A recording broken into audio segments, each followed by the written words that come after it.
I think there's this misconception out there that clean energy is for somebody else. It's for somebody who can afford their own home, who can afford a fancy electric car. But energy efficiency really should be accessible and affordable for anyone. Los Angeles, like many cities across the country and across the world, is facing dual crises, both of climate change and of affordability, and specifically housing affordability. There is not one county in this country where a minimum wage earner can afford a modest two-bedroom apartment. Not one county. Affordable multifamily housing is the least energy efficient housing stock in this country. So Energy Efficiency for All was created in order to build the power that we need to change policies and practices that have been inhibiting access to clean, energy efficient, affordable housing. Let's take a closer look at the importance of energy efficiency in multifamily affordable housing. A safe and affordable home is essential, yet many renters struggle to make ends meet. One key reason: high energy bills. The good news is that many states and utility companies provide funding to make homes more energy efficient. The bad news? This money often doesn't reach people with limited incomes in multifamily rental housing. Along with adding to climate change, the lack of energy-efficient homes hurts pocketbooks because hot and cool air that is supposed to keep our homes comfortable is wasted and drives up energy bills, forcing families to sacrifice buying food or going to the doctor. High energy bills also make it difficult for owners of affordable housing to operate their buildings. And buildings with aging heating and cooling systems and poor insulation result in drafty, even moldy homes that can lead to illness and breathing problems. But we don't have to settle for these consequences. Energy efficiency improvements cut costs for residents and housing owners, preserve affordable housing, and produce healthier homes while reducing carbon emissions, fighting climate change, and creating a sustainable future for all.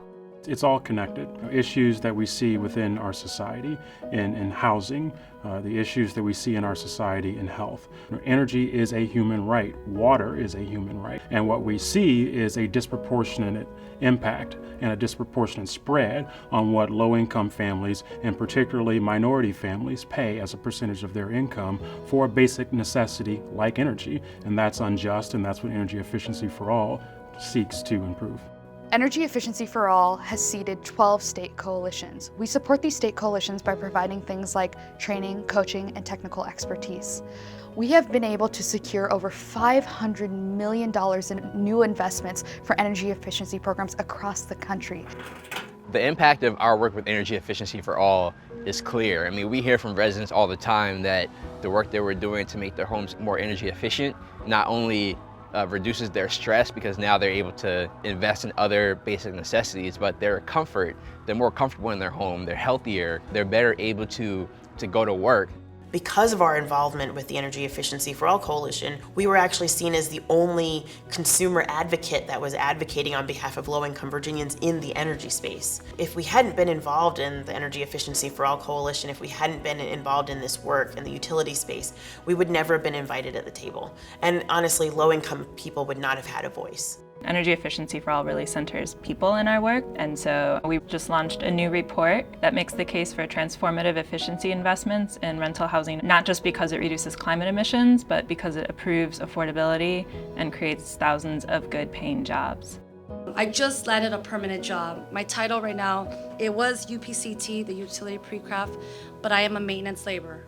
A majority of UPCTs are people of color and women, folks who have come from low-income backgrounds, such as myself, and face significant barriers to good jobs. The more of us working, the closer we are to a true Green New Deal. I have 2 kids. I am a single mom. Like I kid around, but my kids can get their own combos now, and I can get my own food. It's good, and I have benefits, and I'm secured. I have nothing to lose. Not too long after we launched, we realized that we needed to cast a much bigger net. So we created the Network for Energy, Water, and Health in Affordable Buildings so that people could really help join in and think about the solutions that are needed to address the expansion of clean energy solutions in multifamily buildings at scale. I think the time to act is now. We cannot win this fight alone. So join up to become a member of NEWHAB. Join up to our newsletter to hear what's going on within our EEFA states, understand the campaigns and see how you can plug in and get involved, because we need to broaden our movement, we need to diversify our movement, and we need to enlarge our tent so that we can bring real change to society.